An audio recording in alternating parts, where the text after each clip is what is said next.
Before getting into this, let's understand what these numbers are talking about. And the current world is most towards the West. What West is speaking, it's been almost like projected everywhere. Let us see what these Hindus have influenced in America, the United States of America. Yes, if we look at the statistics, if we look at the numbers, they're all favoring the Hindus all over the world.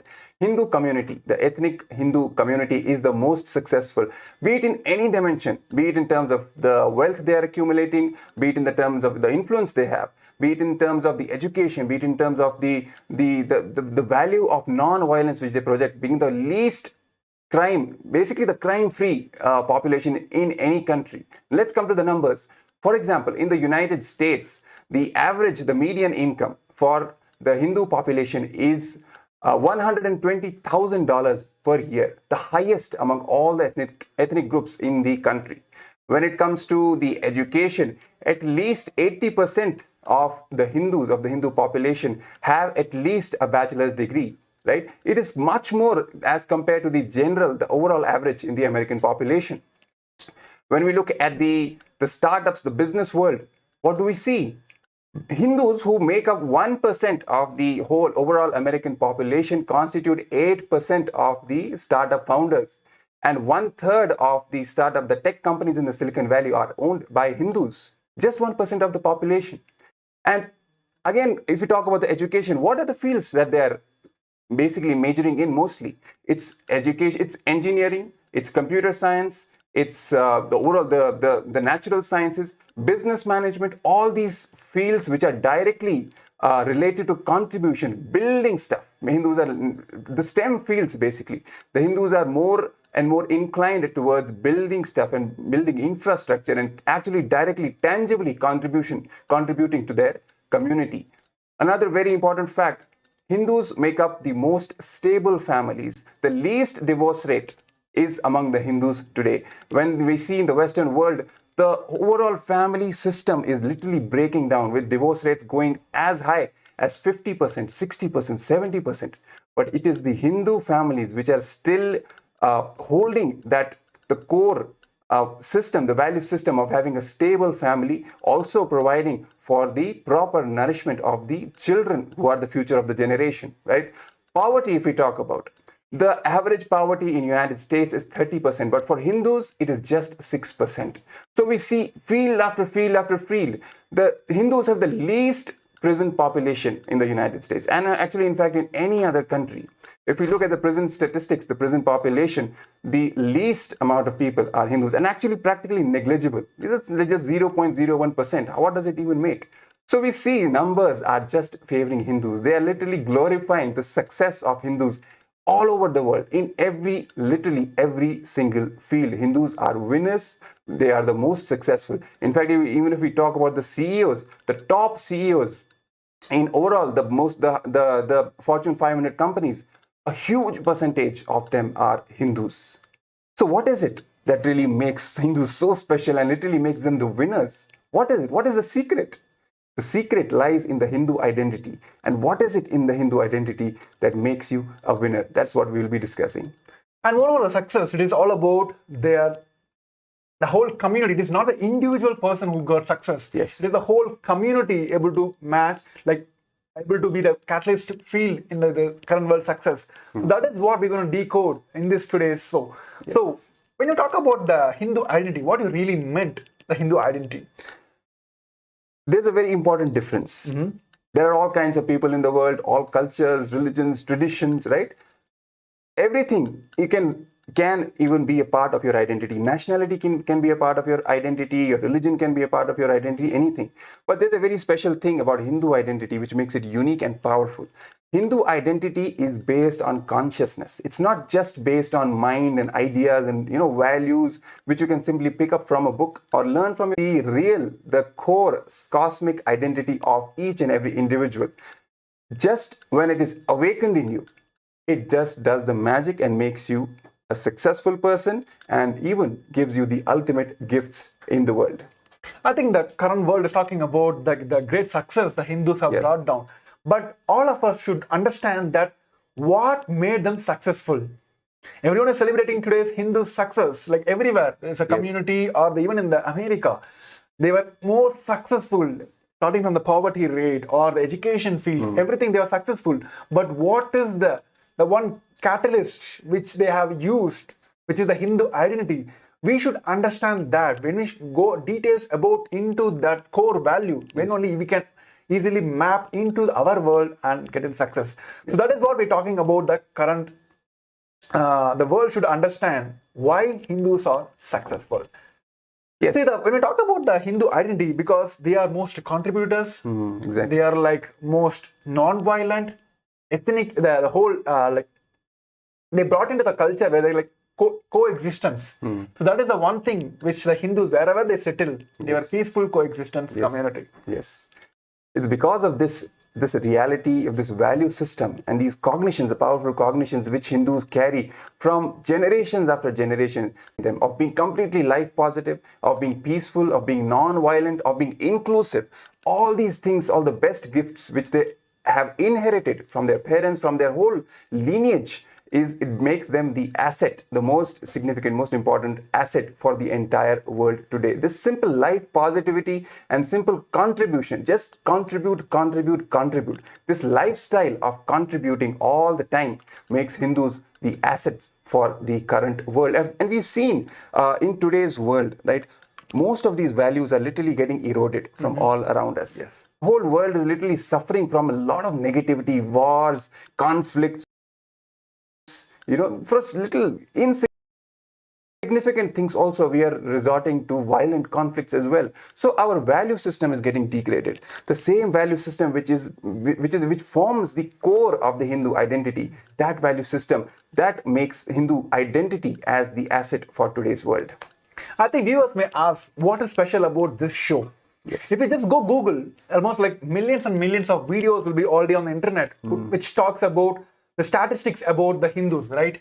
But the problem is the neo-Hindutva groups, which they feel they can just take this fruit just by cutting they don't care about the tree or the roots. Yes. It is the Hindu gurus, the Hindu identity, which brought success for the Hindus. But the current world, the neo-Hindutva group, they're trying to just take the fruit alone. They just want the apple. They don't want the stem or the tree. Yes. So this show is all about understanding the roots of the success behind the Hindus. Yes, exactly. Because as I just spoke a while back, it's not just a value system, just a mind-based, some values you learn, some morals you learn and start imitating. Okay, maybe superficial level you'll benefit a little, no doubt about that.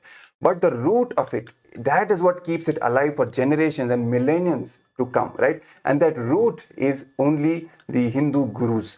From centuries and from millenniums, Hindu gurus have literally given their whole lives to protect the Hindu identity, to nurture the Hindu identity in the younger generations, in the future generations of their times. It is only because of the sacrifice of Hindu gurus and the power literally which they radiate across all the generations. It is only the Hindu gurus which have kept this Hindu identity alive, and only Hindu gurus can keep it alive. Why? Because Hindu identity is consciousness based. It's something which you carry in your DNA, and who will awaken that DNA? It's only an enlightened being, an incarnation who can awaken your DNA, who can awaken your Hindu identity literally.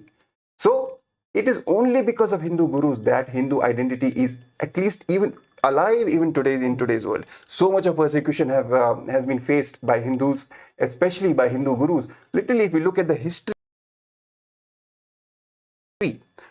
so many gurus have they've given their lives. Naga sadhus, they have fought to protect Hindu ecosystem at that time, to protect Hindus at that time. Many of them have laid down their lives. For example, Guru Gobind Singh. Right? He was murdered by the anti-Hindu forces. So much of sacrifice for what? Because they know the importance, they know the power of this Hindu identity and what it does to the humanity. Just by awakening the DNA and making this lineage, this ecosystem sustainably run for generations and generations to come, it makes the whole planet Earth a better place to live, and literally we can thrive and live together and be prosperous together and achieve our true purpose in life. I think, everyone understood that Hindus are successful and they really want this identity to be kept alive. Yes. The next thing which we're going to deep dive into is why only the Hindu gurus can keep this alive. Yes. So before getting into the details, we're going to have a short break. We request all the viewers to stay tuned for the next revealing the truths about why the Hindu gurus alone can protect. Only they can keep this ecosystem or the Hindu identity alive. Yes. So stay tuned. We're going to have a short break now. This Paramashivam is like literally the ultimate journey in a most safest way. The principal cognitions we will be manifesting experientially. Each of the principal cognitions, the principal truths, the whole science of manifesting Paramashiva in you is presented as four major paths: Tariya Pada, Kriya Pada, Yoga Pada, Jnana Pada. The whole Hinduism is founded on these four words. Holding the cognition you are the ultimate Paramashiva and making that as your lifestyle, manifesting the state of Paramashiva, space of Paramashiva, powers of Paramashiva, everything of Paramashiva in your day-to-day life, learning it, manifesting it, living it. You will be having the space in the shoulder, and from sitting on the shoulders of Paramashiva, Guru himself, traveling to KAILASA and experiencing Paramashiva in ultimate, blissful, safest, bestest way.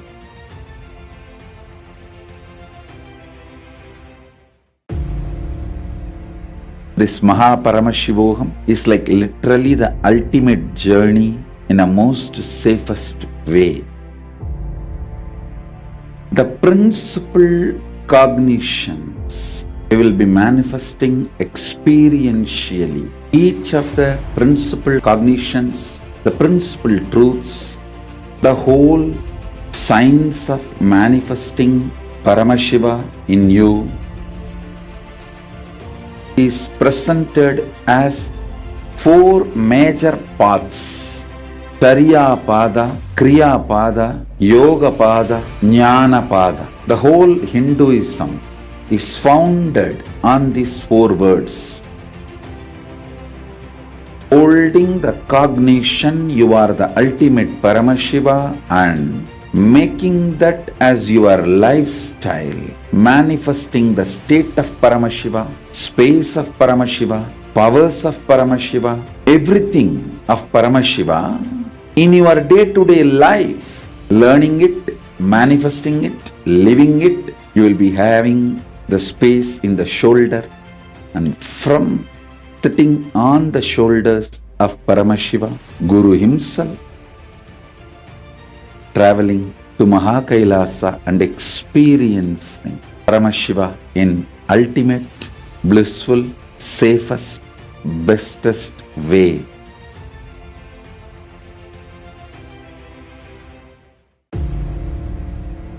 This Paramashivam is like literally the ultimate journey in a most safest way.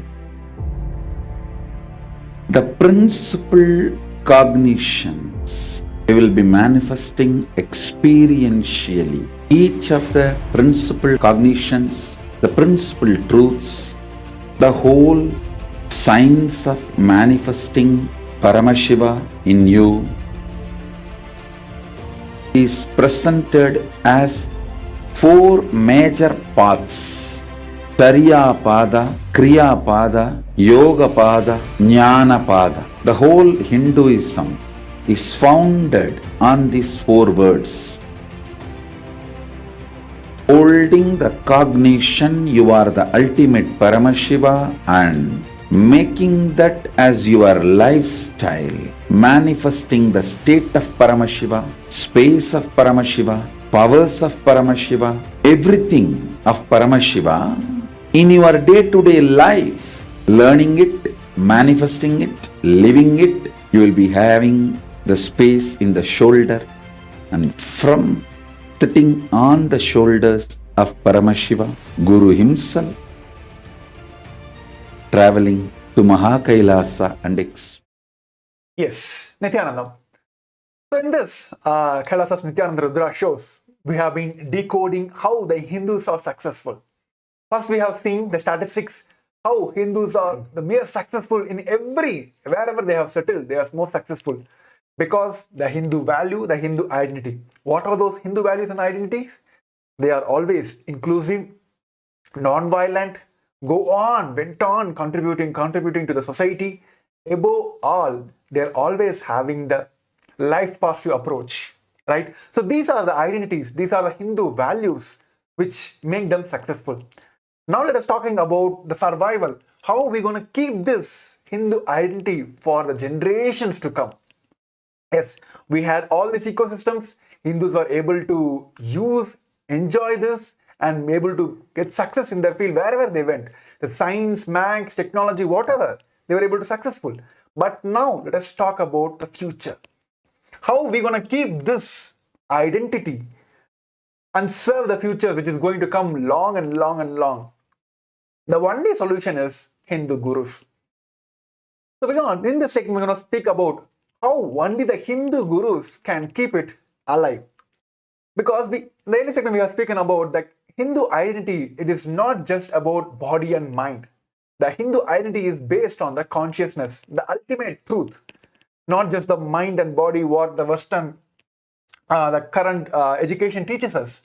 It is more than that. It is more than the body and mind. It is the consciousness. If it is just a body and mind, like we can just go over a couple of books and get some teachings, we can do that. But it is more than that. It is about the consciousness. It is not just a collection of beliefs and the faiths passed from the parents to the children, or the teachers to the children's. It is based on the powerful cognition which is passed down from DNA to the DNA. It is not the verbal communication, it is not the visual communication, it is passed from a DNA to the DNA. So, when we talk about the consciousness, so that is where the Hindu gurus comes in. Yes.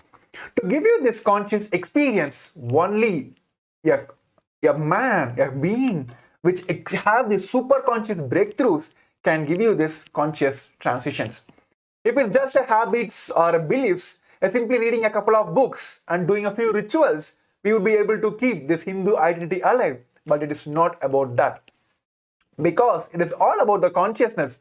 We need a super conscious being, an incarnation, an avatar, or an enlightened master to awaken your DNA from your human DNA into a super conscious DNA. So that is why we all need a Hindu guru to keep this Hindu identity alive. Even the supreme point of Hinduism said, Hinduism is nothing but the Guru Shishya Parampara. It is from the years and years of the Hindus, the Hindu gurus who kept this lineage alive, who kept this science alive and transferred to their generation only because of their extreme tyaga and their hard work and their dedication to these principles. Their life commitment to keeping the science alive, they were able to make this as a successful Hindu community, right? Yes. So it is only the contributions the Hindu gurus have done till now made the Hindus are successful today. Yes. In fact, I would like to add one more point. It is so unfortunate, Maharaj, for today's generation, at least the new generation, the urban generation, for all the Hindu kids or the Hindu children who have been born and brought up in the cities. Let's say even if we talk about India, the major cities, metropolitan cities, they just have no clue about this whole powerful ecosystem, which was existing even as later as, let's say, 20 years, 30 years, 40 years before, all over India. All villages, towns, everywhere in each of these, at least one power manifesting enlightened being was there in each and every street of every town and village of India. It is something which they can't even recognize, they can't even fathom. Like, is it really possible, right? We see all these shows today showing the ancients, how they manifested powers. Were they aliens or were they this? Hindu ecosystem had these power manifesting beings just 30-40 years before, manifesting powers, teaching this science of power manifestation and giving these gifts, keeping this whole ecosystem alive for the future generations. The whole system has been unfortunately destroyed, and the worst thing that has happened is it has been destroyed from the very minds of the younger generation. Yes. Right? Current Hindu kids, the next generation of Hindus, they don't even know about the possibility of the Hindu identity and what all gifts can it even bring. Even we have just talked about the tangible, the so-called practical benefits. We have not even started talking about the actual, the spiritual, the core benefits which Hindu identity really gives. Right? How it makes you manifest powers, how it makes you literally cognize and travel all the different planes of existence. We're not even speaking about that. We're just talking about the practical aspects, but even that they are completely oblivious about. They don't even know about all these possibilities. That is where the Hindu gurus come in. That is where their significance, their importance, and their role comes in, right? It is only because so many attacks on the Hindu gurus have happened in the recent past, and actually in the past 1,000 years, Hindu gurus are the worst victims of the persecution from the anti-Hindu forces. Why? Because the anti-Hindu forces know the power of the Hindu gurus. They know what they are capable of doing. And they know that to destroy Hinduism, to destroy Hindu ecosystem, it is important to destroy Hindu gurus. That's why they have been persecuted so much, right? So much of history we have seen of the persecution of Hindu gurus and how they have retaliated and they have persisted and tried to protect Hinduism and the Hindu ecosystem in their times on the face of the invaders and all the attackers, right? For example, Guru Tegh Bahadur, we just spoke about, literally fighting against all the anti-Hindu forces and sacrificed his whole life. Guru Arjan Dev, another very powerful example of a Hindu guru doing the same. And even if we go back in the history, gurus like Chanakya, right, and the powerful gurus like Dronacharya, all these powerful beings who were there manifesting the greatest courage and strength and keeping the whole ecosystem alive, because that is the core responsibility. The main responsibility of the Hindu guru is to make sure the Hindu identity is kept alive in the next generation and nurturing them properly from a very young age, right? It is simply because of this that there has been so much attacks on Hindu gurus and their ecosystem. The whole Gurukul system has been literally destroyed from the current, wherever the Hindus are. The only education which has been made available for Hindus today is the Macaulay education, right? Even during the British era, what happened? Simply because the colonizers, they were very sure, they knew how to erase the identity from the very minds of the Hindus. That's why they destroyed the Gurukul education system and replaced it with their own education system, which was fundamentally anti-Hindu in nature, which put a very negative narrative, a very wrong narrative of Hinduism in the minds of the next generation of Hindus, and that's how it destroyed. That's why today we don't even see the next generation of Hindus, the Hindu kids, even cognizing the possibilities, the highest possibilities of carrying the Hindu identity, even for basic success in life, richness. So much we have seen, right? Hindus, there are so much of success. They are, all over the world. They are manifesting, but they don't even know from where is it coming. It's coming from all these value systems which are still there in their DNA. They may not even know. I think when you speak about the Hindu, current Hindu guru, children's, I just want to pinpoint to all the Hindus today, who are successful today, make sure, please understand, today your children is enjoying the wealth you have created, enjoying the name you have created, but what you are going to keep the ecosystem, how you are going to keep this. How many of you know, even you are rich today, you are enjoying everything today, but when you pass away, your souls are just floating around because the Hindu kids are not familiar with the rituals to give them the liberations, right? So all the NRIs, all the successful Hindus, they enjoying everything today. They are not able to give the same science, the same ecosystem to the Hindu kids because the whole education system, the Gurukul system is destroyed. And even this whole thought of Neo-Hindutva is penetrating into this current world Hindu kids. That's what we should take. So it is the responsibility for all of us to keep this Hindu identity alive. So that is why we just tell about the Hindu gurus, because they are the only solutions to keep this Hindu identity. Because our Hindu identity is more than your body and mind. It is a consciousness. That is why we all speak about Dikshas and initiations. So only through this Diksha and the initiation, the cosmic science, is the cosmic science of awakening the individual identity to the Hindu identity. It is a true cosmic identity, the Pratyekatma Chaitanya Chakradam. It is the reprogramming of your whole DNA to manifest this cosmic truth. Any kid can just come up across and they feel like, I'm part of this world. Why I'm lacking in this success? Because they are not initiated into this science. They are still floating around in the human identity. The only through the incarnation in Avatar, only through his initiation, through the Diksha, the human identity can be converted into the Hindu identity. So only by doing this, we were able to keep this Hindu ecosystem, the Hindu identity, keep alive. So okay, let's talk about the Hindu gurus. So what is happening to them? See, when whoever wants to destroy the anything in the world, they're not going to if we want to remove a tree, they're going to cannot spend time on just plucking one by one leaves. Yes. What they'll just go get into this root and then they will destroy it. Yes, they plug it out. The same way, this because the Hindu gurus are the roots for this whole ecosystem. That is why all the attacks are happening to the Hindu gurus. So next segment, we're going to see about what is happening to the Hindu gurus in this today's world. Why they are keep being persecuted left and right.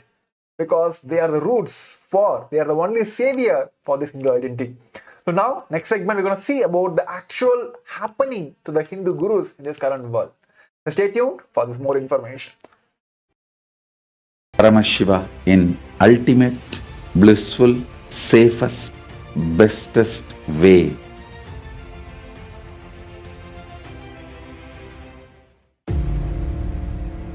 This Mahaparamashivoham is like literally the ultimate journey in a most safest way. The principal cognitions they will be manifesting experientially. Each of the principal cognitions, the principal truths, the whole science of manifesting Paramashiva in you is presented as four major paths: Tariya Pada, Kriya Pada, Yoga Pada, Jnana Pada. The whole Hinduism is founded on these four words. Holding the cognition you are the ultimate Paramashiva and making that as your lifestyle, manifesting the state of Paramashiva, space of Paramashiva, powers of Paramashiva, everything of Paramashiva in your day-to-day life, learning it, manifesting it, living it, you will be having the space in the shoulder, and from sitting on the shoulders of Paramashiva, Guru himself, traveling to KAILASA and experiencing Paramashiva in ultimate, blissful, safest, bestest way.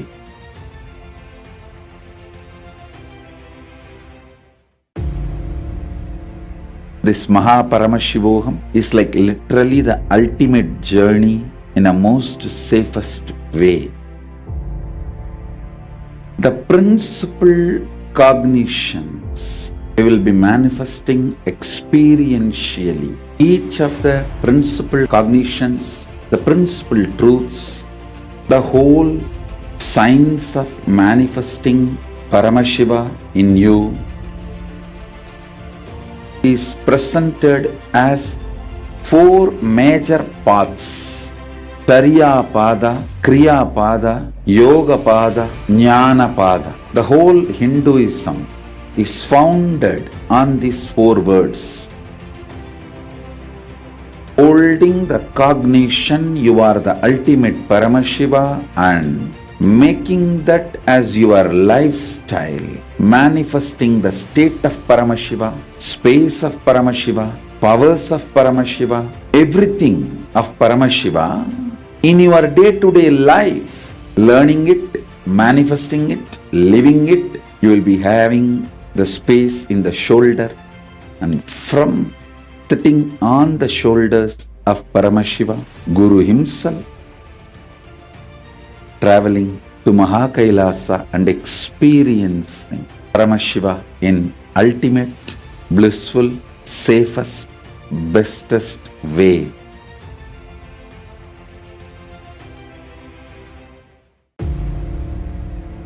This Paramashivoham is like literally the ultimate journey in a most safest way. The principal cognitions we will be manifesting experientially. Nithyanandam, welcome back. So till now we have seen how Hindus have been successful all over the world. They have been winning. They have been the richest community. They have been the most successful in all walks of life.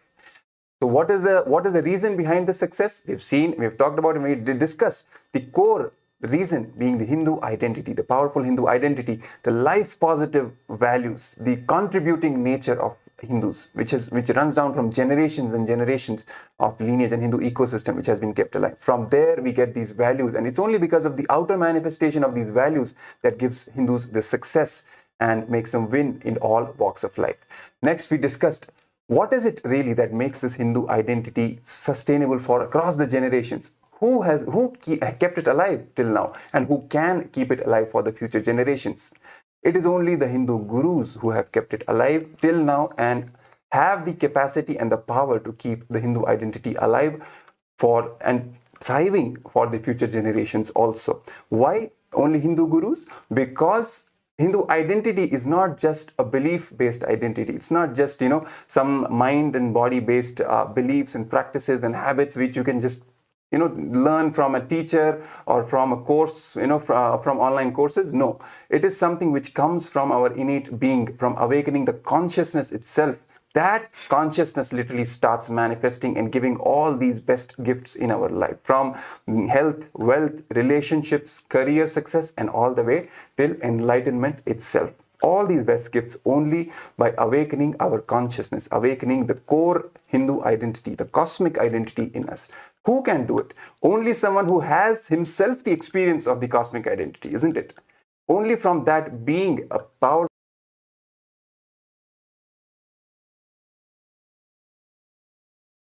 incarnation and enlightened being can this job even happen. Only that being can awaken the Hindu identity in another individual.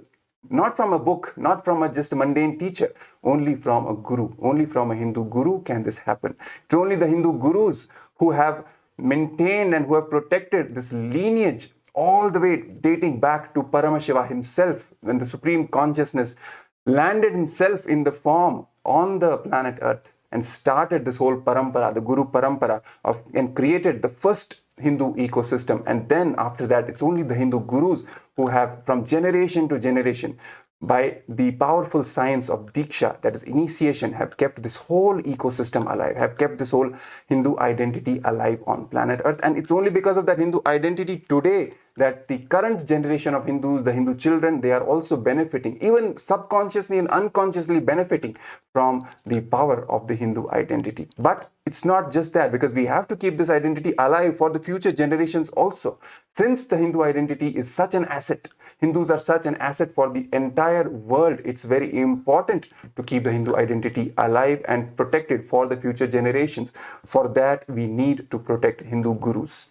It is the Hindu gurus who are the core of the Hindu ecosystem, and that's the reason they have been persecuted so much. And we have just discussed the examples of so many gurus which were literally, they were persecuted, killed, murdered by the anti-Hindu forces just simply because of the fact that they were they were sticking their neck out against the anti-Hindu forces, against the forces who were trying to destroy the Hindu ecosystem, who are trying to destroy Hinduism from the planet Earth, because they know Hinduism is the most powerful, the ancient science which keeps the Enlightenment sciences alive on planet Earth again and again till the eternity. It is the responsibility of the Hindus to keep this Enlightenment science alive. And that's the reason why so many Hindu gurus have been persecuted.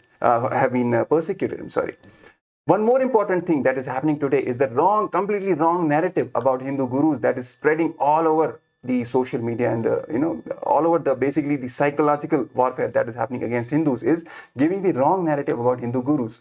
Even in our movies, in our cinema, Hindu gurus are just shown as meditating somewhere deep forest or on a mountain or somewhere, completely oblivious from what is happening in the current world. No, that is not the reality. That is not the Hindu history, the real history. Hindu gurus have not just been meditators, they have been kings, they have been sovereign kings who have ran kingdoms and kept the ecosystem alive legally with warfare and using all the tools, have even run politically. Political nations, 56 Hindu nations were running at the time before the invasion started happening. So many Hindu gurus and enlightened kings were at the center, at the core of the administration of the Hindu ecosystems. So Hindu gurus are not just, secluded meditators, so to speak. They have been active and politically, socially, spiritually, definitely have been active in protecting the Hindu identity today. But from now on, we see that so much of persecution has been happening. So what is it? How can we really protect the Hindu identity? Maharaj, do you want to speak? How can we really protect? What is the solution for protecting the Hindu identity for the future? It's only to the Hindu nation we can protect the roots, the only saviors of this Hinduism, who are the Hindu gurus and also the whole Hindu identity. Yes, we spoke about all the things, right? But today, if we look at the Hindus around, are they safe today? Just go back and almost like last 2000 years. Yes. The whole genocide happened across the Hinduism. It is about to eliminate these Hindu gurus. Right? It is not just a simple genocide. It's a cultural genocide. Yes. Happened to eliminate the Hindu gurus because they are the core of the Hindu identity. They are the core of the Hindu temples. They are the core for the Hindu libraries. Everything. Whatever the science you take from Hinduism, they are the Hindu gurus are the core of everything.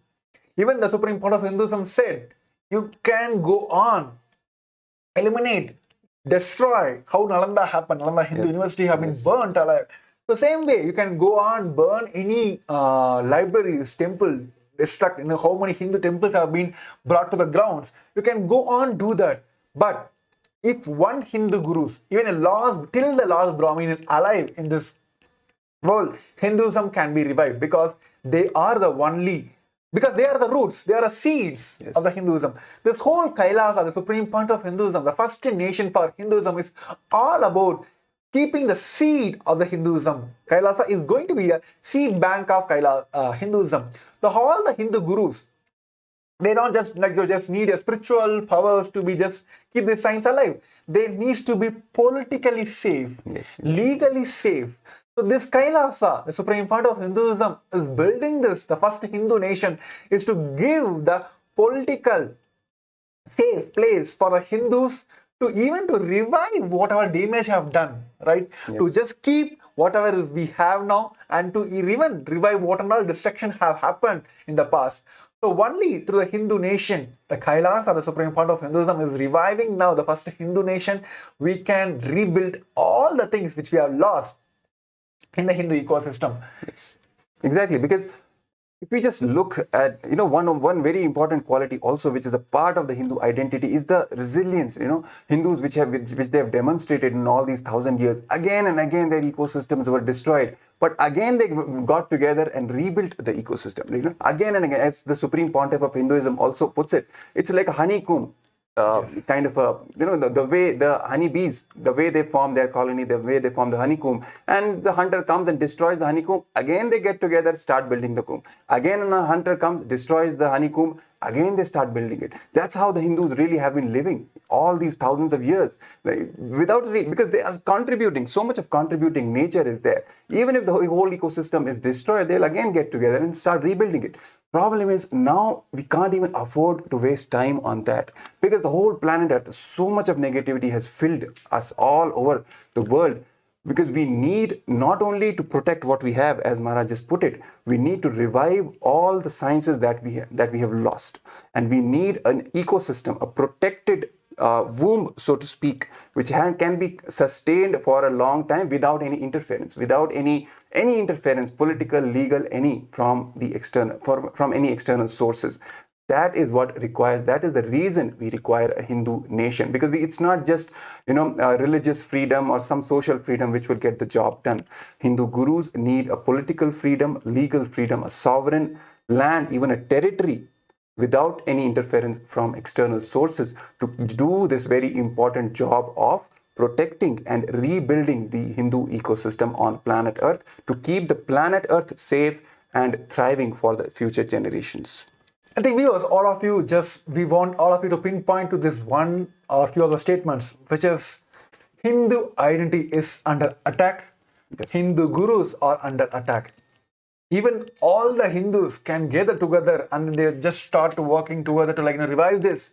There is no safe place in this current world where the Hindu gurus can sit and revive this whole science, because we just don't need just a cultural and religious sovereignty, religious freedom. We need a political and legal freedom, a sovereign place which they can sit and revive this whole science. So Kailasa is the only place, the safe haven for all the Hindus, not only to practice, even revive all the science we have lost during the whole persecutions. So that is why the supreme point of Hinduism is considered as the lost lamb for Hinduism, because he put his own life to risk to make this only one mission successful, which is building Kailasa, the first nation for Hindus. Yes, today we spoke about the Hindus' success. World knows Hindus are the third biggest religion in the world, but there is no Hindu country today. We had 56, but we are lost. Yes. There is no politically safe place in current world other than Kailasa for Hindus, even to practice all the science. How many of you Hindus are known that even though there are many places, Hindus are major population, globally Hindus are the minorities. Yes. Right? They lost many rights, even practice small the traditional rituals. There are many places that even small traditional rituals have been banned. The very identity, the core principles getting banned.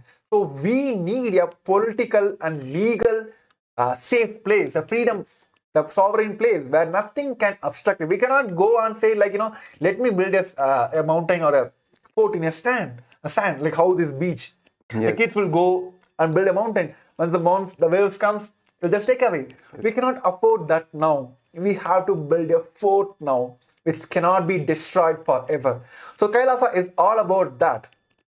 The first nation for Hindus, which Supreme Point of Hinduism is reviving now, is just to be a seed bank for the Hinduism and safe place and keep this science alive. Just to keep this science, the Hindu sciences alive for the generations to follow and practice and achieve success in their life. Yes.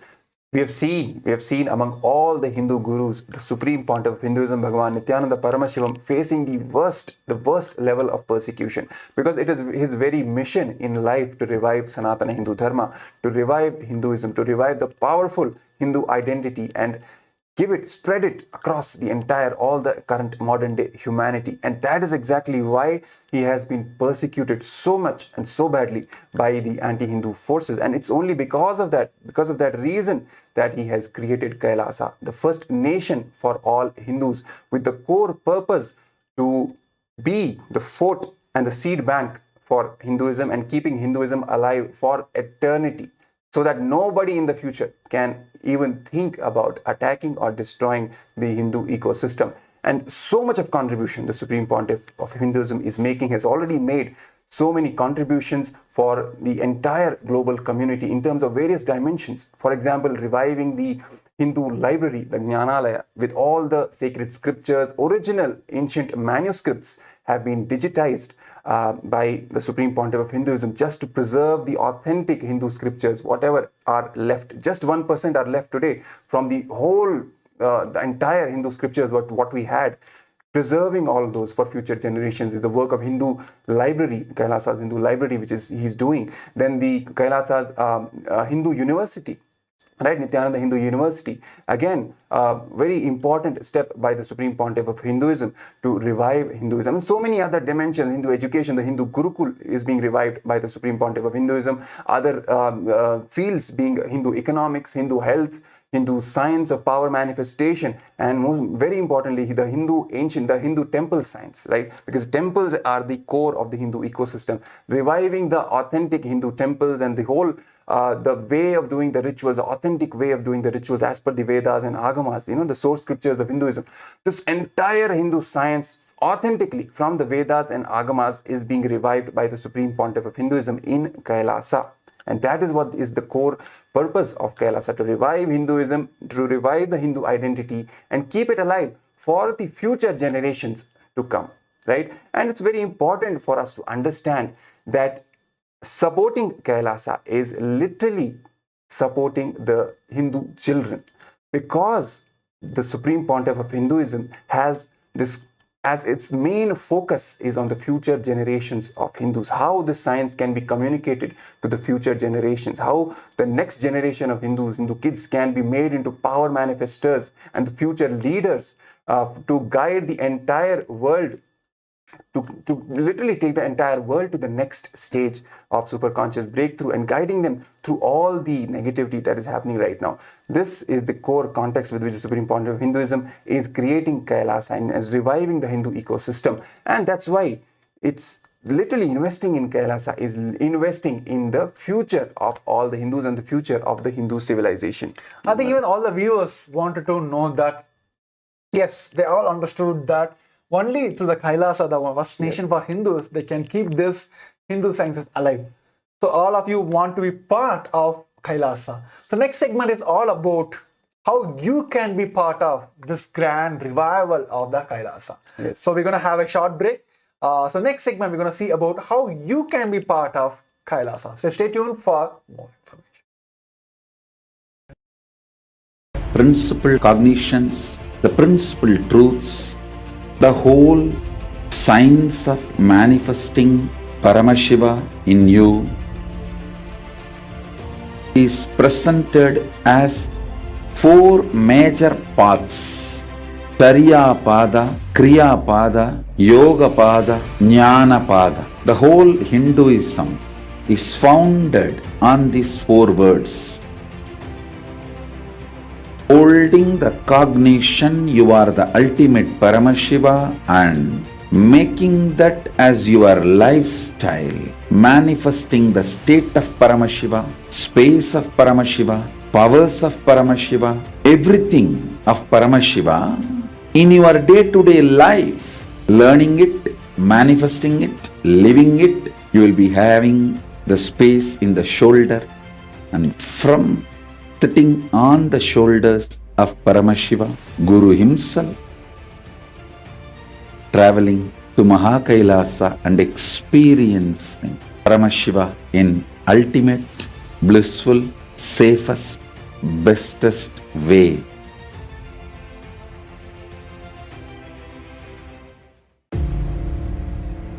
This Mahaparamashivoham is like literally the ultimate journey in a most safest way. The principal cognitions we will be manifesting experientially. Each of the principal cognitions, the principal truths, the whole science of manifesting Paramashiva in you is presented as four major paths: Tariya Pada, Kriya Pada, Yoga Pada, Jnana Pada. The whole Hinduism is founded on these four words. Holding the cognition you are the... Welcome back. So last segment we've seen about why Hindu nation, why Kailasa. Because the Hindus are being persecuted, the Hindu gurus are being persecuted, the Hindu identity is in existence. It is being tried to be uprooted everywhere. Only for keeping this science alive, the Supreme Pontiff of Hinduism is reviving this, the first Hindu nation, Kailasa, to make a political and a sovereign place to keep these signs alive. So now all the viewers are curious about how I can be part of Kailasa. Why have to be part of this Kailasa? Why have to be in this mission of reviving this Kailasa? Why have to invest in Kailasa? So Supreme Court of Hinduism has spoken, I think, long ago. Swamiji is very particular about reviving this Hindu children's, the Gurukul systems, right? Why we have to give our children to Kailasa? Because I think the last time we have seen, even if a single lost children it's kept alive, he can able to revive the Hinduism, right?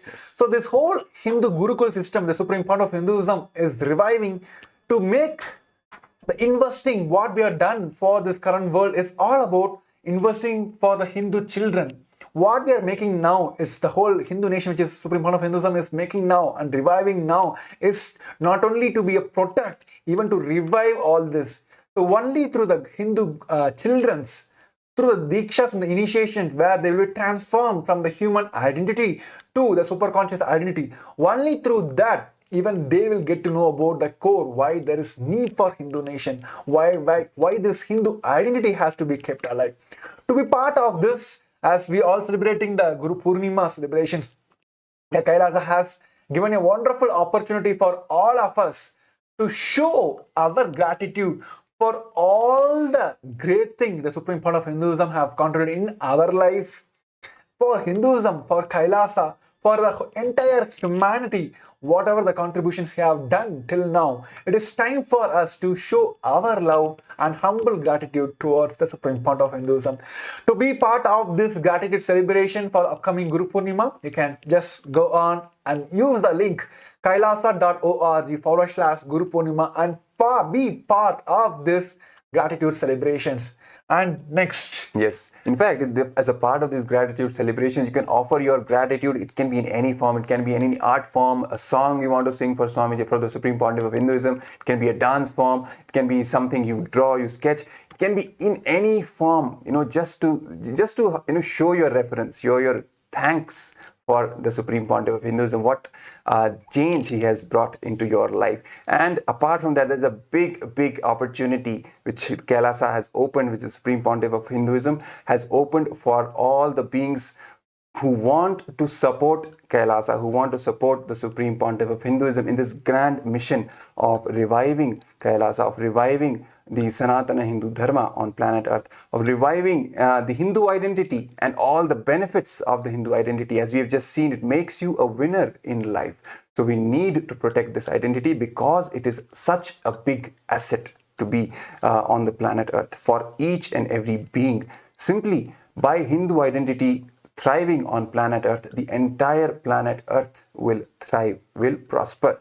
And it is because of that it becomes very important for us to be a part and contribute in this great revival of Kailasa, which is meant to protect the Hindu identity. And the opportunity which the Supreme Pontiff of Hinduism has opened for all is that you can directly become a member of the Kailasa's Patreon channel. Kailasa and the Supreme Pontiff of Hinduism is now available on Patreon, and you can officially become a contributor in the Patreon, Kailasa's Patreon, and directly become a contributor in this grand revival and invest in the future of your children, in the future of this planet Earth, in the future of Hinduism and in fact the whole enlightenment sciences that need to be kept alive on the planet Earth for the benefits and for the betterment of planet Earth.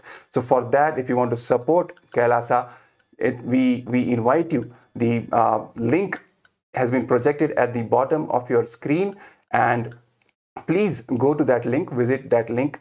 The link is patreon.com/Shri Nithyananda.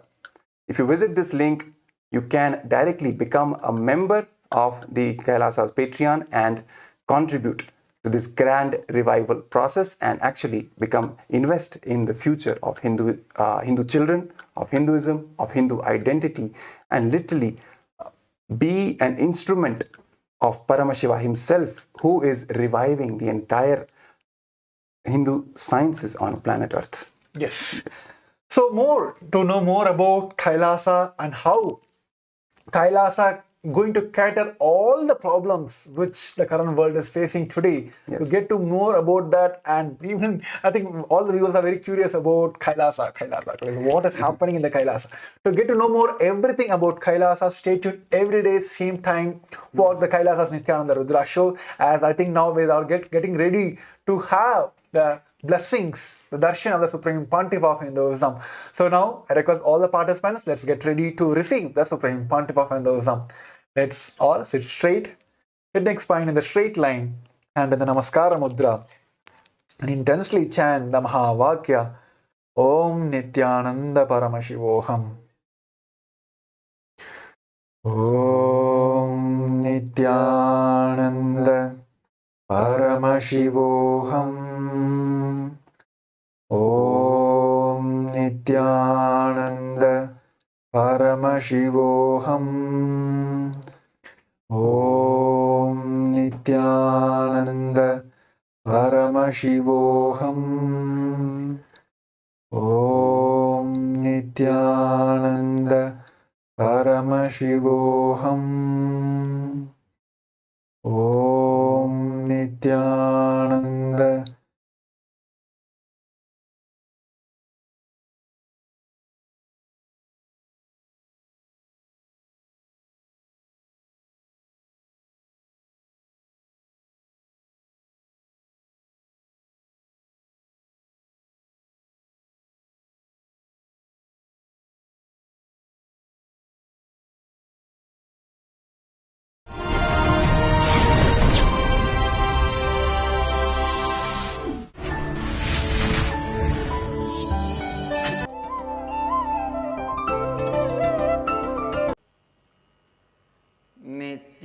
नित्यानन्देश्वर समारम्भां नित्यानन्देश्वरि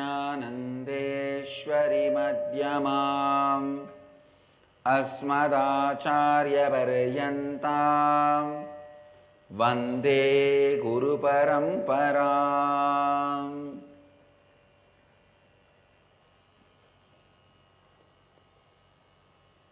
इस समय हमारे साथ उपस्थित सभी दर्शकों और भक्तों का मैं प्रेम एवं आशीर्वाद सहित स्वागत करता हूँ।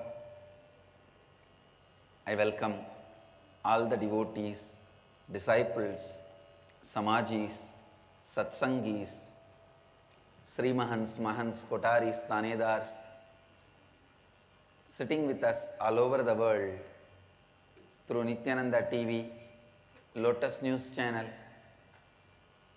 Sadhana TV, Ishwar TV, Janashri TV, and two-way video conferencing, having Nayanadiksha in so many countries all over the world. The cities sitting with us, having Nayanadiksha, gathered for today's Kalpataru Darshan. New York, Varanasi, Yogodan, California, Mulund, Mumbai. I welcome all the three cities for Kalpataru Darshan. Cities sitting with us: Saramban, Sivakasi, Toronto, Kailasam, Oklahoma, Somanatham, Washington DC, Sripuram, Seattle, Chidambaram, Vancouver, Bhubaneswar, San Jose, Madurai, Nithyananda Nagaramu, Hyderabad, Singapore, Singapuram, Ohio, Prayag, Charlotte, Srisailam, Varanasi, Nithyananda University, Los Angeles, Nithyananda University, Paris, Simi Valley, California, Hyderabad, Gupta Kashi, Guadalupe, Rameshwaram, San Diego, Tirualavai, High Point, North Carolina, Tune Moon, Hong Kong, Bogota, Colombia, Jorpati, Nepal, New Zealand, Adi Arunachalam, China, Rosalie, Olympia, Washington, Selayang, Malaysia, Hyderabad, Gupta Kashi, Melbourne, Australia, Charlotte, Srisailam, Madurai, Dhyanapitham, St. Louis, Tirumala, Houston, Kalahasti, High Point, North Carolina, London, Kashi, San Diego, Tiruvalavai, Minot, North Dakota, Dubai, Vaidyanatham, Ottawa, Canada, Doncaster, UK, Colorado Springs, USA. I welcome all of you with my love and blessings.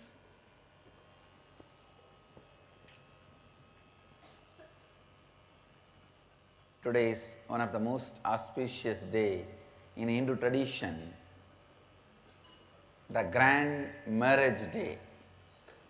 Almost all the great historical marriages happened in Hindu religion,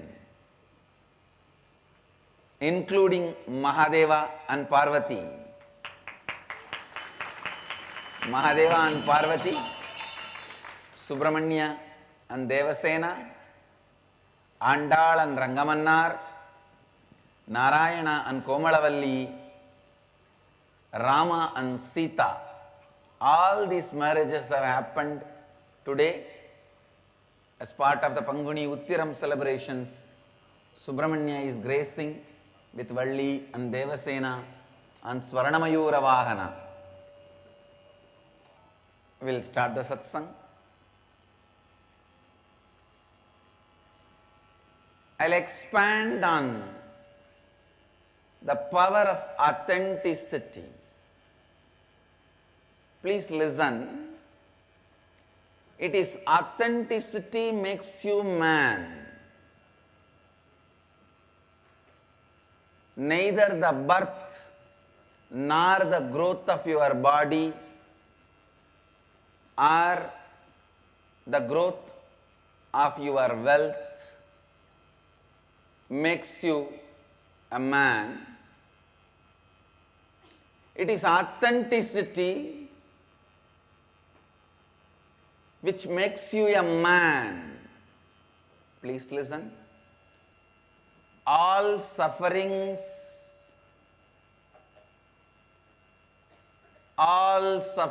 when I say all, I mean capital letter ALL. All sufferings is because you forget your identity again and again and again. All the good things are showered on you when you become authentic.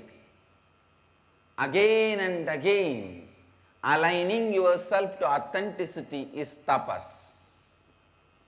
From yesterday, so many participants of living Advaita process,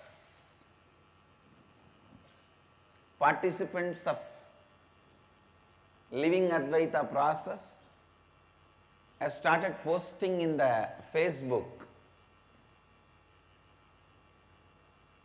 about their inner image, outer image, others' image and life image. Please listen. Inner image is the idea you carry about yourself inside you. Outer image is the way you project yourself. Others' image is how others perceive you, for which you are responsible. Life image is how you perceive others and life. Please listen. Inner image is the idea you carry about yourself. Outer image is the way you project you to others. Life image is how you perceive about others and life. others' image is how others perceive you, for which you are responsible. So many participants who are participating in the Living Advaita process, the Teamily process, through Facebook have posted. I wanted you to understand this one thing. When you are putting your inner image and outer image, don't try to describe it in just one word. Some of the people have just put Shivoham, Shivoham, Shivoham, Shivoham for all the four. Understand, what do you know about Shiva? Describe the inner image you wanted to have. Even if you define it overall under the title Shivoham, describe what you understand as Shivoham, because now whatever you describe as your inner image, anything other than that, if it is sitting inside you, it has to be completed and dropped. So, the article title can be Shivoham, but the article has to be written detailed way. When you write inner image Shivoham, describe the detailed qualities. What do you think as Shiva? Please listen. You will not know Shiva as on now, but at least pen down what do you think as Shiva. Let us complete all the incompletions other than your perception of Shiva. For example, if you perceive Shiva all powerful, all knowing, always compassionate, so now you will have to complete with your ignorance, powerlessness, all ignorance and all violence. You have to complete and drop them. Then don't think you will get only the three qualities of Shiva. Once you finish completing with few incompletions, all the qualities of Mahadeva which you imagined and not imagined will break open, as if the floodgates were opened inside your system. Understand the purpose for which I am asking you to describe the inner image, outer image, others image, life image. I am describing every single technical term for the convenience of the people who came for today's satsang first time, or people who are coming for the Kalpatara Darshan today in Mulund, Mumbai, and New York, Varanasi, and Yogaden, California. When you describe your inner image, should be like Shiva. What you think as Shiva, describe that. Somebody wrote their inner image should be like a eternally enlightened. Yes, great. What you describe as eternally enlightened, write your definition. Why, you know, if you describe some 2-3 qualities which you think as enlightenment quality or Shiva's quality, and complete with all the incompletions and drop, really that floodgate of Shiva's energy will open in your system. You may describe Shiva as all-knower, all-powerful, omnipresent. Shiva himself may be having 1,000 qualities. You may be describing only 3 qualities. But that 3 qualities, whatever incompletions you have about that 3 qualities, if you complete and drop them, don't think only that three qualities will open up in you.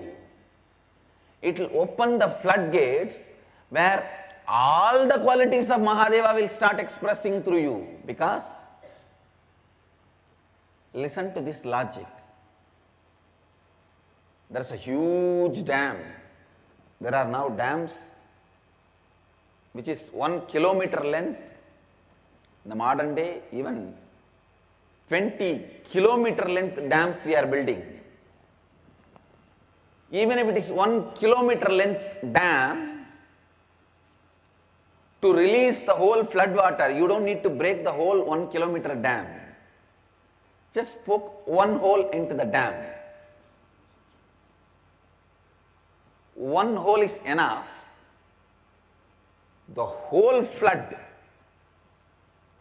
will destroy the dam and come out. Same way, if you poke one hole into your thick ignorance, the apasmara, in your thick forgetfulness, understand, there is a beautiful Upanishad in our Vedic tradition where the Guru was asked by a disciple. The disciple asked the Guru, why don't you initiate everyone into the great truth of Advaita? You are the ultimate. Guru says, people won't understand. Disciple says, no. You are not that graceful. You discriminate. The Guru says, all right, sit next to me. He makes him sit. He calls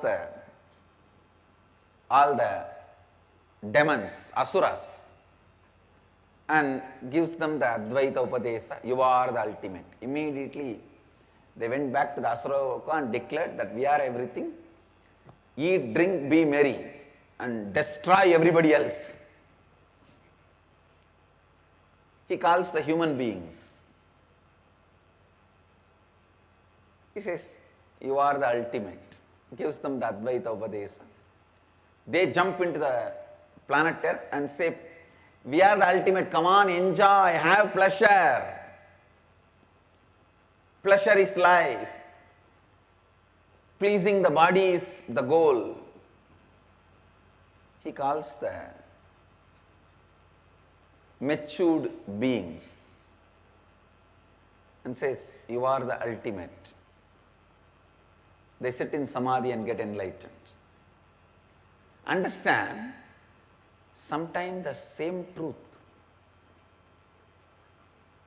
if you don't live it with authenticity, can be dangerous. If you live with authenticity, one truth is enough to completely make you enlightened. The truth about death, either it can make you more and more dharmic and enlightened, or it can make you more and more greedy and lusty. You can say, anyhow I am going to die. Why unnecessarily waste the life? Let me meditate and become enlightened. You can also say, anyhow I am going to die. Why waste life? Come on, let's drink, womanize, be in pleasure. Same truth. With authenticity works in a different way. Without authenticity works in a different way. Without authenticity, you are the ultimate can make you demon. Without authenticity, the spiritual strength or the spiritual teaching which is given to you can make you demon. Only with authenticity it makes you enlightened. Understand? The basic quality for life is authenticity. The first and foremost quality for the life to start in you is authenticity. So describe what is your inner image, elaborate, detailed way, and describe what is your outer image in an elaborate, detailed way, how you want to project you. Describe others' image, how people should perceive you. Describe the life image, how you want to experience life and others. Describe all these four elaborately, because as elaborately as you describe, it will be easy for you to find the incompletions. Because from today you are going to enter into the next step. Till today morning I have given you the time to finish the completion with the whole teamily. Listen, today's homework I am describing. From today, next few days, you will, actually today itself you should complete in a very detailed way your inner image, outer image, others' image, life image, and circulate with your teamily, and each person in your teamily should suggest what all the incompletions you have to complete to achieve this identity, this authentic identity. Listen, I am giving you an example. For example, if you describe all-knowing is my inner image. So now, the incompletions you are having is your ignorance. Why you entertain ignorance? Ignorance is always made to look cute in the name of innocence, which is not right. But society, to keep you under its control, celebrates your ignorant side. Please understand. Whenever I walk into Gurukul, the first thing I'll remind them is, your ignorance is not celebrated here. One kid, all the time she will be confused whether to be here or go back to the house. And she will always think, I'll tolerate her ignorance. I'll say, no, now tell. Do you want to be here or go back? You can go back immediately. Now I will call your parents and send you back. She will say, no, I don't want to. See, as a child itself, you should not entertain this dilemma, which is the root of ignorance. In our Gurukul, dilemma should never be allowed or celebrated. Even if you make the decision, you are going back, it's great. Decide, because decision moves the wheel of life. Indecisiveness keeps you stuck. Feeling stuck is adharma, moving is dharma. Anywhere in the life when you feel stuck, it is adharma. Whether you are a kid or grown up, ignorance should not be celebrated. So you will have to find all the roots of the ignorance in you and complete with them. If you declare yourself as all compassionate, always for all, compassionate, then you will have to be finding out all the incompletions like anger, violence, and complete with them. So the teamily, each one in the teamily will help the other persons to find their incompletions based on their declaration. So today,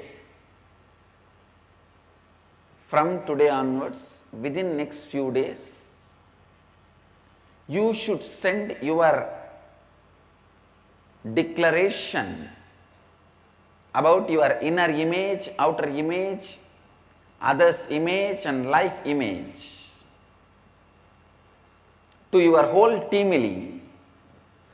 And please understand, in your teamily, if you have 21 people, other than you it will be 20, means you will have to study the declarations of each one, spend time on it,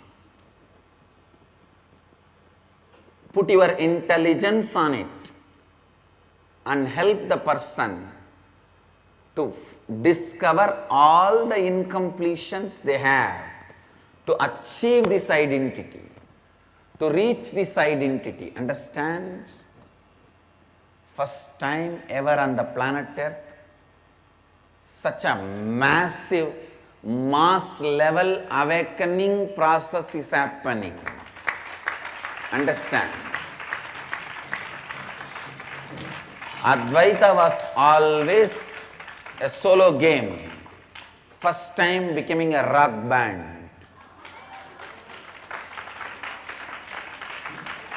It was always a solo game. A flute in the remote forest, or a veena in the innermost sanctuary of the temple, or a mild string instrument in some corner. Understand, first time it is becoming chorus lifestyle. I am disproving the theory of mass awakening is not possible. I am happening for mass awakening.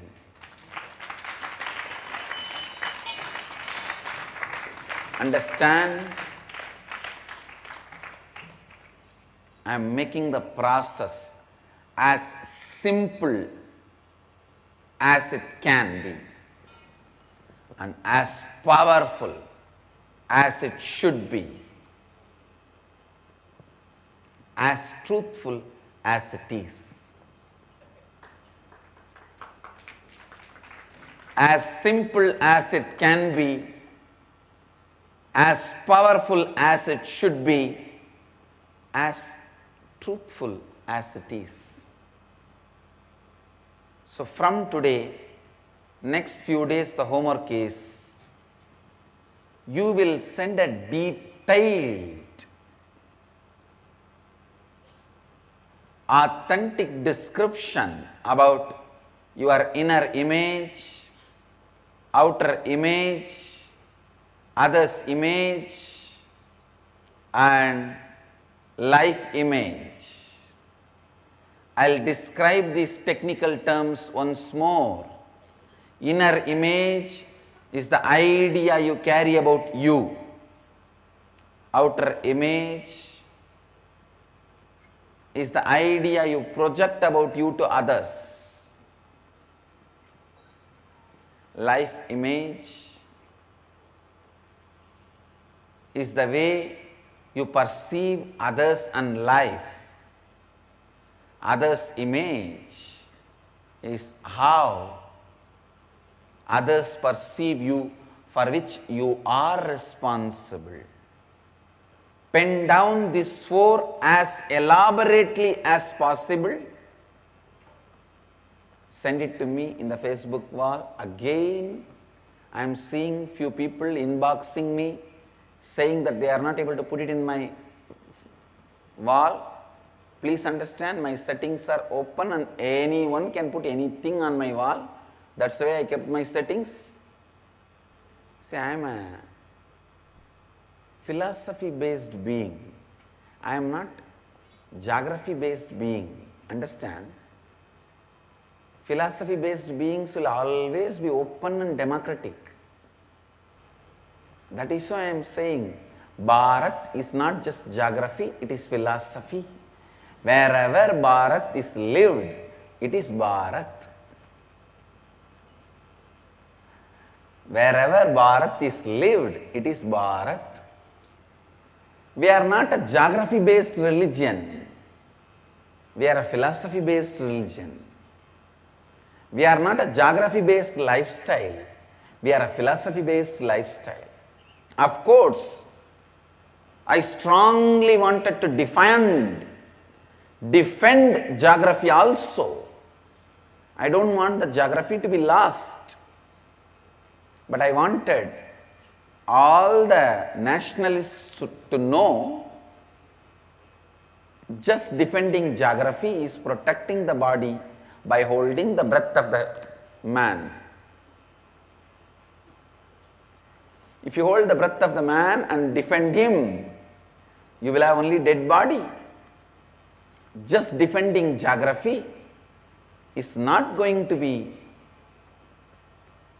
useful in any way. Defend geography and philosophy. I am an open democratic being. Anybody can post in my wall. So don't inbox me. Send your message. Send your authenticity, definitions to my Facebook and circulate it to your teamily. Whoever you chose as your teamily, and ask them to guide you to complete with all the incompletions and align yourself to authenticity. Align yourself to authenticity. Please listen. From today, next few days, this should be the homework. You should also help every person in your teamily to find out their inauthenticities and incompletions. You should also get the help of your teamily members to find your inauthenticities and incompletions. I bless you all. Let you all radiate with integrity, authenticity, responsibility, enriching and causing eternal bliss. Nithyananda. Thank you. Nithyananda Dhyana Peetham, Nithyananda Nagar.